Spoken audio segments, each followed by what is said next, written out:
Olá, este é o vídeo de número 64 do Seminário Israel Antiga e Moderna.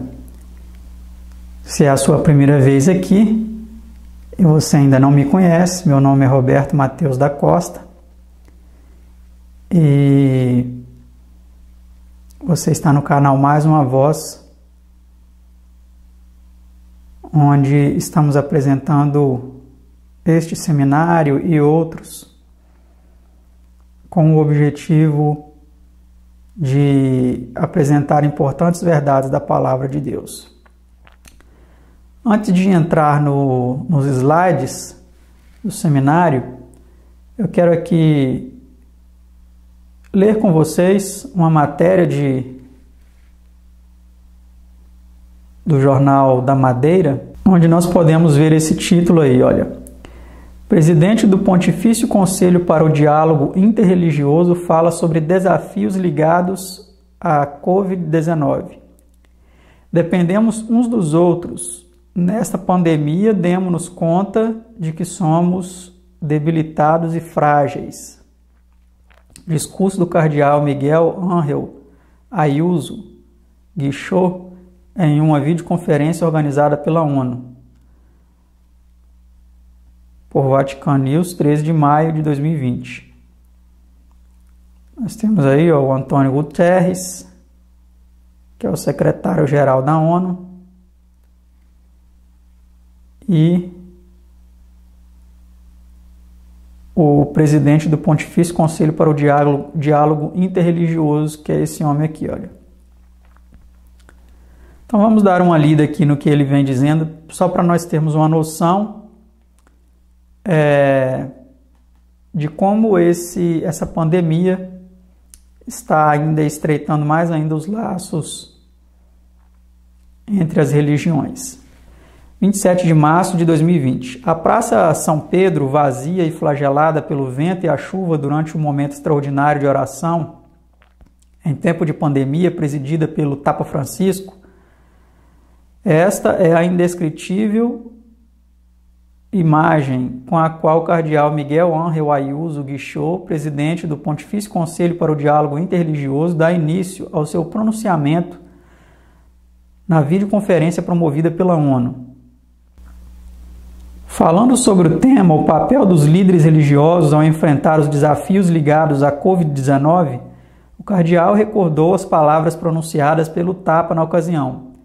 Demos-nos conta de estar no mesmo barco, todos frágeis e desorientados, mas ao mesmo tempo importantes e necessários, todos chamados a remar juntos, todos carecidos de mútuo encorajamento. No seu discurso, o cardeal indicou 3 pontos centrais: unidade, solidariedade e fraternidade. E agora no texto ele começa a descrever cada uma dessas características, desses pontos centrais. Então vamos continuar a leitura aqui. Primeiro pela unidade. Temos que recordar, disse o cardeal Ayuso, que na base da nossa colaboração e do nosso diálogo temos a raiz comum da nossa humanidade. Todos fazemos parte da família humana. E acrescentou, creio que nos tornamos mais unidos e entendemos que a nossa vida, a vida das nossas comunidades, não pode ser separada da vida dos outros. Dependemos uns dos outros. Os nossos sentimentos de união não se deve à força do poder econômico ou das armas, mas principalmente pelo fato de que nos demos conta que somos debilitados e frágeis, portanto necessitados uns dos outros. Vamos agora para a parte de solidariedade. Depois o cardeal se concentrou em um outro elemento essencial, principalmente nesta época, a solidariedade.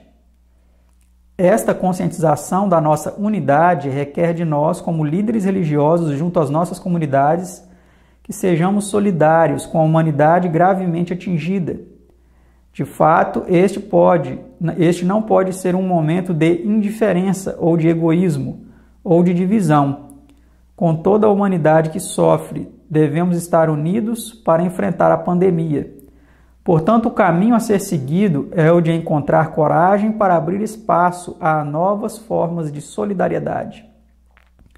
E é importante que ninguém seja deixado para trás, além de um grande esforço pela saúde e econômico. Esta pandemia requer também um esforço ainda maior para lançar novas bases e derrotar todas as injustiças e desigualdades. O mundo, afirmou o cardeal Ayuso Guichot, não deve voltar ao que era antes da pandemia, mas deve acolher a oportunidade de criar uma nova e melhor sociedade global. Vamos agora aqui para a próxima parte, a parte de fraternidade. Se eu consigo dar um zoom aqui na página.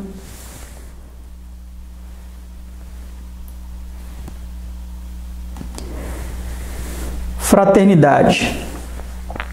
Reconhecer-se irmão e irmã, explicou o cardeal, é o primeiro passo para abater os muros levantados pelo medo e pela ignorância. Esta pandemia nos dá estímulo para juntos construirmos pontes de amizade e de fraternidade, fundamentais para o bem de toda a humanidade. Este espírito de fraternidade do qual somos unidos nos manterá e nos ajudará a superar estes momentos difíceis.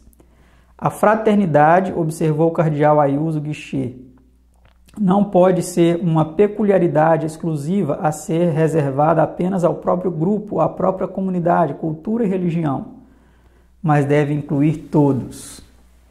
Então veja como que o discurso é derrubar os muros de separação e construir pontes para estreitar mais ainda os laços ecumênicos.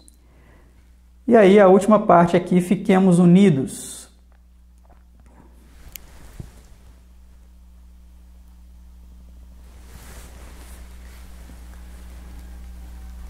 Neste tempo de incertezas, a missão, como disse o Papa Francisco, é a de difundir o contágio da esperança. Graças aos nossos valores espirituais, nós, líderes religiosos, podemos contribuir para o renascimento desta humanidade dolorosamente atingida.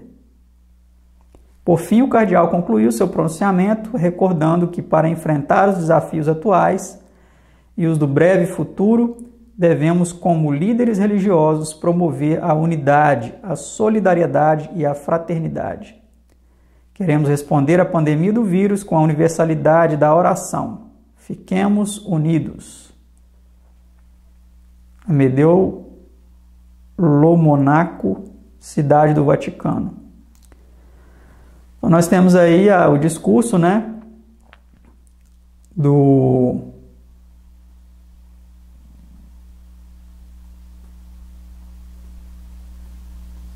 presidente do Pontifício Conselho para o Diálogo Interreligioso, no sentido de que, nesse momento, devemos nos unir mais ainda.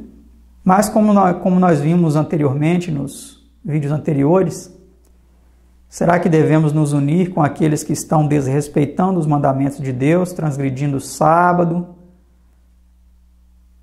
venerando imagens de escultura, e promovendo uma série de ensinamentos contrários aos mandamentos de Deus? É algo para nós refletirmos, Vamos aqui então dar continuidade ao nosso seminário. Nós estamos no slide então 653 de 709, talvez eu precise acrescentar algum, mas enquanto isso, vamos analisando aqui mais algumas notícias nesse sentido, de que essa pandemia tem estreitado ainda mais os laços ecumênicos, incluindo até a própria Igreja Adventista em ações solidárias, em ações no sentido de promover a fraternidade humana, como nós vimos lá anteriormente, o presidente do Pontifício Conselho Interreligioso, Então aí nós temos no Vatican News essa notícia aí, né? Foi criado um Conselho Interreligioso Social na Venezuela, né? Aí a matéria em espanhol e aqui ela traduzida. Venezuela, diante da crise, é criado o Conselho Social Interreligioso. Uma estrutura de reflexão e ação baseada na pluralidade, cuja contribuição será gerar consenso para mitigar os graves problemas que nossa sociedade está enfrentando e prejudicar o valor essencial da família. Está enfrentando e prejudicar, não sei a tradução aqui se está 100% correta, o senso de comunidade e enfraquecer a vida e as instituições democráticas. Nesse espírito, foi criado o Conselho Interreligioso Social da Venezuela, composto por representantes das igrejas, olha só, católica, evangélica, anglicana e adventista, a comunidade judaica e um grupo de organizações sociais. Olha que interessante, né? Nós vamos aqui dar uma lida nessa matéria, vamos analisar mais a fundo, para vermos aqui se eu consigo traduzir aqui para a gente.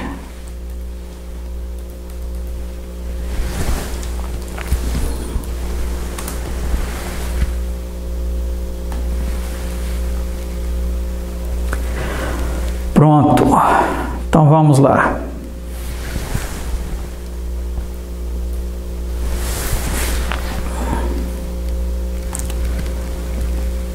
Então, como nós vimos aí, lá na Venezuela, diante dessa crise, a Venezuela já vinha enfrentando uma crise humanitária há muito tempo e agora com esta nova crise aí mundial, a crise se intensificou. E foi criado esse Conselho Social Interreligioso, envolvendo as igrejas católica, evangélica, creio aqui que evangélica de modo geral, né? A igreja anglicana e a adventista, a comunidade judaica e um grupo de organizações sociais também. Então vamos ler aqui. A declaração conjunta divulgada na quarta-feira, 22 de abril, explica que a ideia surgiu em uma reunião realizada em novembro de 2019,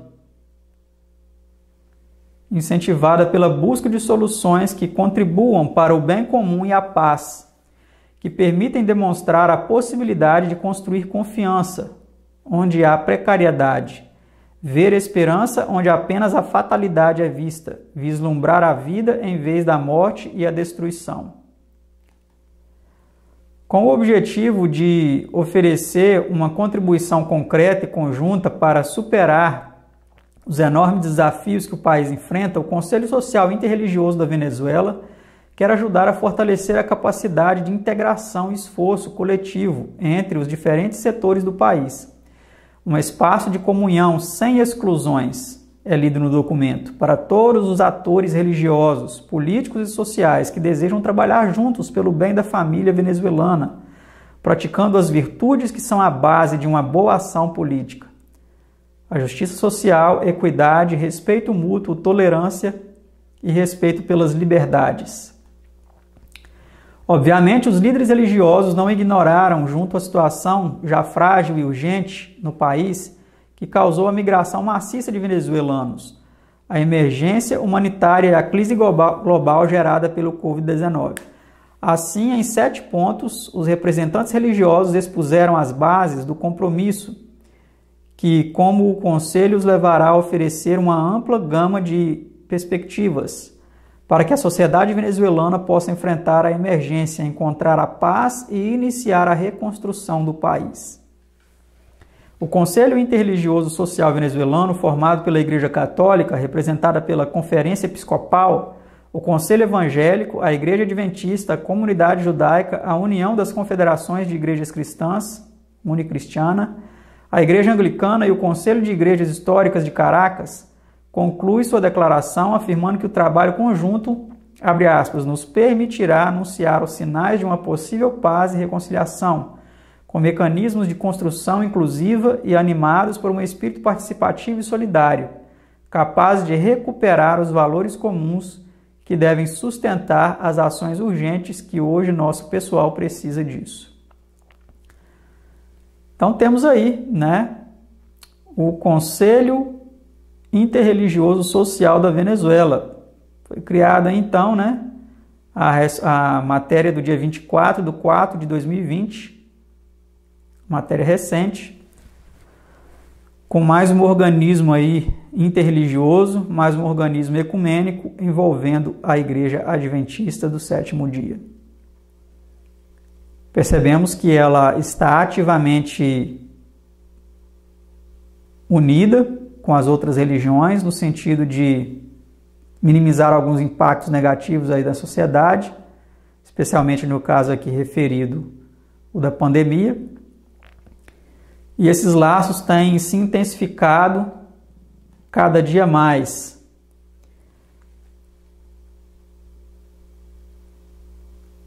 No próximo vídeo, nós vamos então dar início, ou melhor, nós vamos concluir, né, o 9º passo, porque já durante todo esses vídeos e slides anteriores do seminário, vimos algumas coisas que vieram a corroborar essa profecia de que nada se permitiria opor-se ao novo movimento, à nova organização adventista. Quem interferisse, quem protestasse contra as mudanças doutrinárias que aconteceram na igreja, seria excluído, seria removido, né? Então, no próximo vídeo, nós vamos aqui fazer um fechamento desse 9º passo, né? Para então prosseguirmos o nosso seminário. Que Deus abençoe a todos vocês, nos ajudem aí com a sua curtida, comentário, compartilhamento. Se você quiser nos ajudar também com a sua oferta, os nossos contatos estão aí abaixo, o link do Apoia-se. E que Deus continue abençoando a cada um de nós. E até o próximo vídeo, se Deus quiser. Tchau.